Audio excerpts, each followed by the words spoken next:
Министр иностранных дел Германии Хейко Маас призвал досрочно провести выборы в Законодательный совет Гонконга, которые планировалось провести в сентябре, но были отложены на 1 год.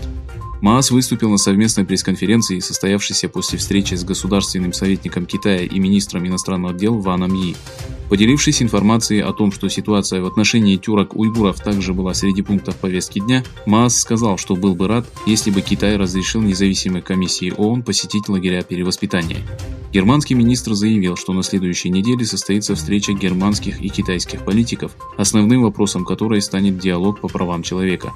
В ходе встречи планируется обсуждение ситуации в уйгурском регионе. Ван Йи заявил, что ситуация в Гонконге и так называемом Синьцзянь-Уйгурском автономном районе являются внутренними делами Китая. Против Вана Йи выступила группа демонстрантов, собравшаяся у здания Министерства иностранных дел.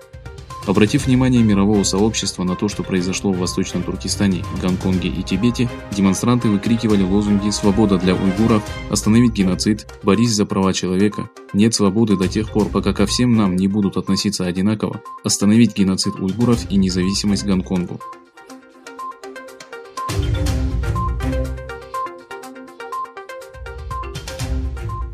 Сестра Зинет Гуль, которая проживает в Саудовской Аравии, получила сообщение о гибели своей сестры, которая была депортирована из Турции в Таджикистан, а оттуда экстрадирована в Китай.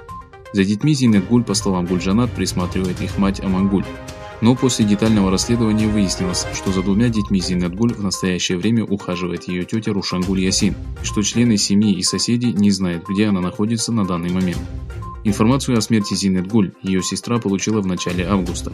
Зинет Гуль Турсун с 2 детьми была экстрадирована в Китай через Таджикистан в июне прошлого года после того, как некоторое время находилась под стражей в Центре временного содержания в Измире. Основываясь на слова сестры Зинет Гуль, радио «Свободная Азия» провело собственное расследование, в результате которого выяснилось, что мать Зинет Гуль также была арестована в сентябре прошлого года, а ее брат, который содержался под стражей в течение 3 лет, был освобожден из-за проблем со здоровьем. С заявлением по данному вопросу выступил и глава информационного центра Восточного Туркестана Абдулджалил Каракаш. Не проходит и дня, чтобы уйгурский ребенок не оставался сиротой. Репрессии в Восточном Туркестане продолжаются полным ходом. Где защитники прав человека и Исламский Союз? В уйгурском регионе убивают невинных и молодых людей. Почему вы молчите? История никогда не простит тех, кто поддерживает китайское беззаконие и остается сторонним наблюдателем, подчеркнул Каракаш.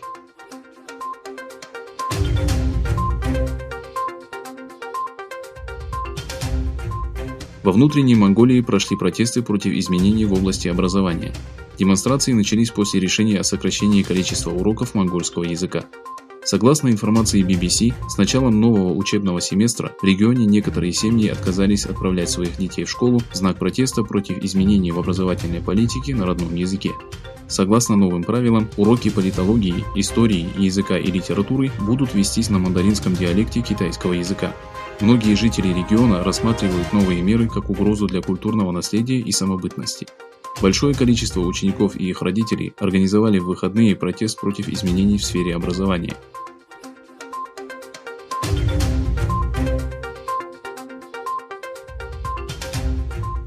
В спорной пограничной зоне над Гималаями снова произошел конфликт между военными Индии и Китая. Индийский чиновник сообщил Reuters, что во вторник Индия развернула военные батальоны в 4 стратегических точках Гималаев из-за продолжающихся нарушений границы со стороны китайских военных. Обе страны продолжали наращивать численность войск и военной техники в приграничной зоне в течение последних 2 месяцев. Вчера Министерство обороны Индии заявило, что китайская армия провела провокационные военные действия с целью изменить статус-кво и нарушила консенсус, достигнутый в ходе военных и дипломатических контактов, направленных на решение конфликтной ситуации.